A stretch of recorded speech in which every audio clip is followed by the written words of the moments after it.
Sister City program came about through a number of conversations I had with various people, specifically Cecil Cupp Jr., who back in the 80s, I believe, had worked with some chamber people about the possibility of Hot Springs obtaining a sister city. Local attorney at the time, Stan Miller, who now lives in Little Rock, he was interested in the program, and then a lady by the name of Maggie Skinner, who was back in the early 90s and late 80s, was really involved in community affairs here. So the three of us basically kicked around the idea and presented the idea to the Chamber of Commerce, and from there things just took off, and we were courted by Hanamaki in 1992. They had hired an agency to scout out a sister city in the United States.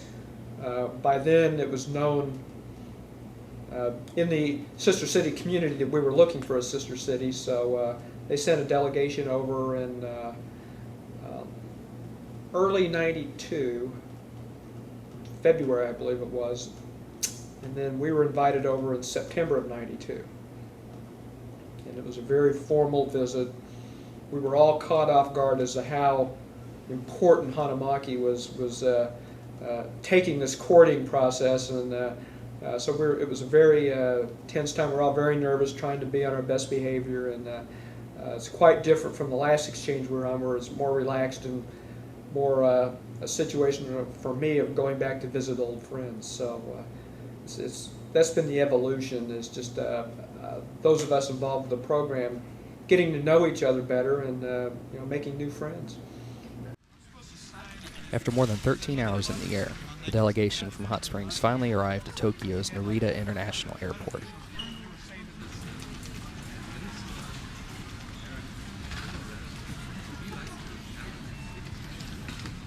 We'd spend the entire next day visiting some of Tokyo's most famous sites and getting just a small taste of modern Japanese culture.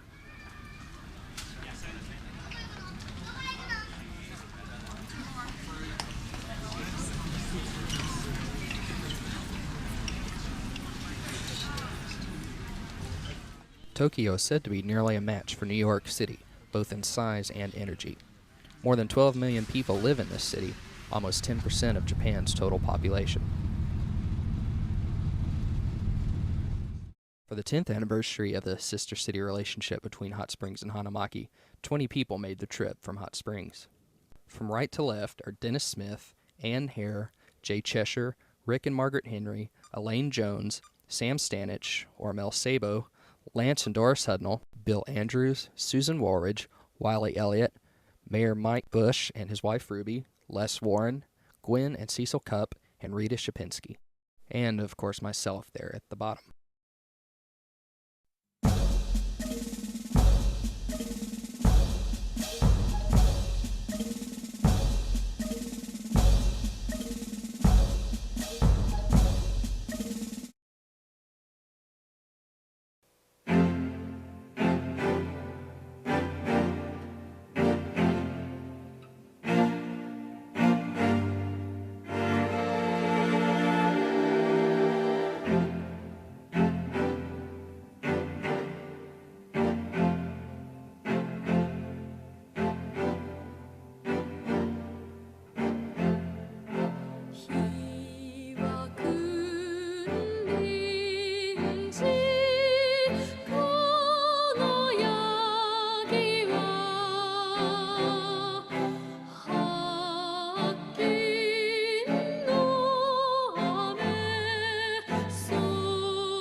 Owning a car in Japan is a little bit different proposition than in the United States. Not only is gas often more than $4 a gallon, but the government imposes strict emissions regulations and licensing standards. Even though there are many fundamental cultural differences between Japan and the U.S., you can't help but notice a little bit of the good old USA creeping into Japanese culture. Most people in Tokyo tend to walk, ride bikes, or take public transportation. Still, the city is in an almost constant state of gridlock.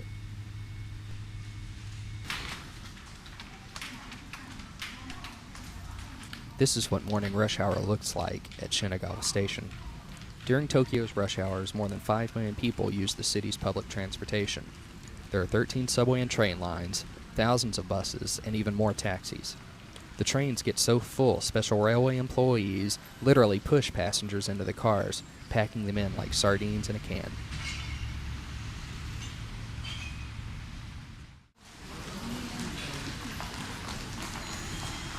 At the beginning of our second full day in Japan, it was finally time to head to Hanamaki. We'd be traveling by bullet train.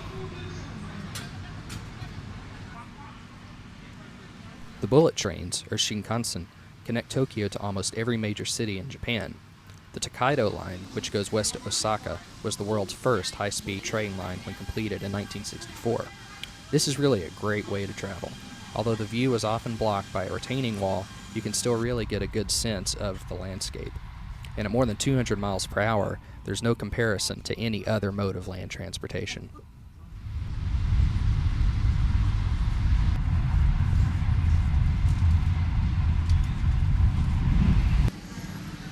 After the 3-hour train ride, we arrived in Hanamaki. City officials, including Mayor Watanabe, and several citizens who would serve as our interpreters during the week to come, greeted us at the station. Several members of our delegation recognized friends from previous trips. We also got our first look at Hanamaki City Government's Mikoshi, or portable shrine that would be carried in the festival parade to come.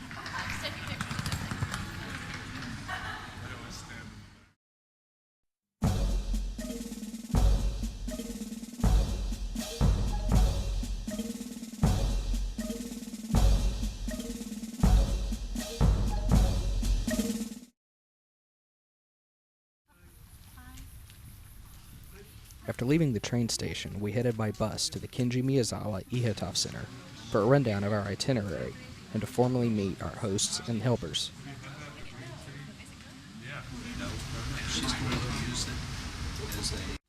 Next, we were off to the Kenji Miyazawa Memorial Museum to learn more about Hanamaki's most famous resident.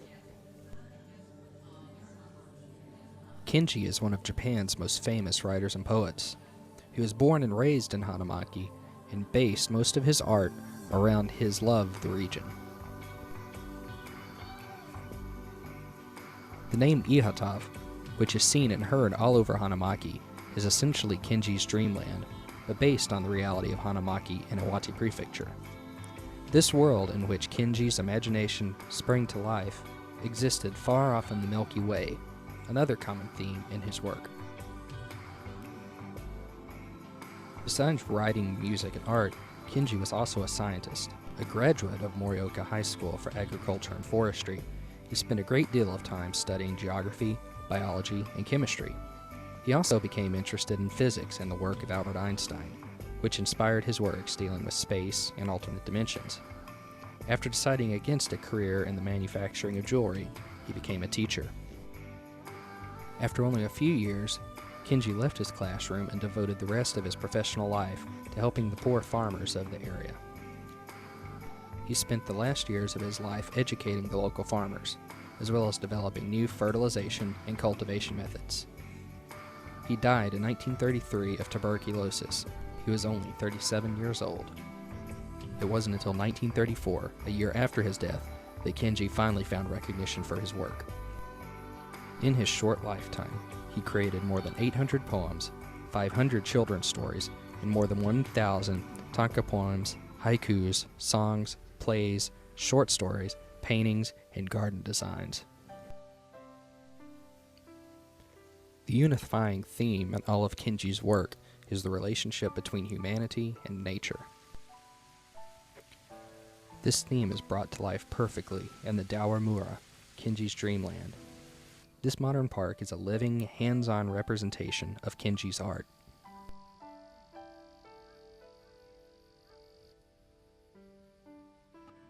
The Fantastic Hall, which at first seems like it could be a set piece from 2001, is actually a clean, non-distracting environment to sit and view images of some of Kenji's favorite places in Hanamaki and Iwate.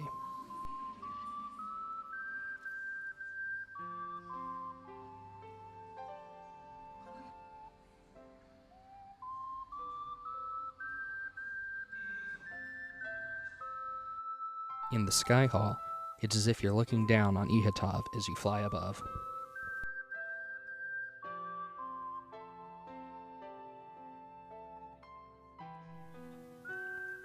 The Earth Hall forces you to change your perspective, as you're now the size of an ant.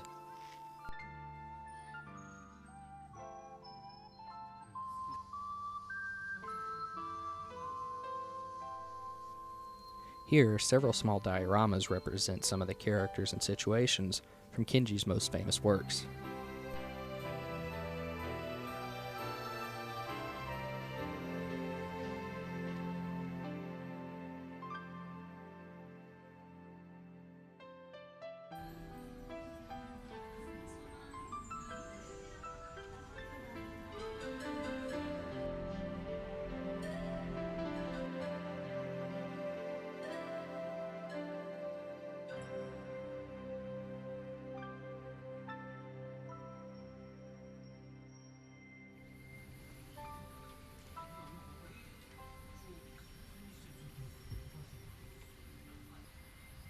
After a tiring day of travel and sightseeing, it was time for a little relaxation at the onsen, or hot spring resort.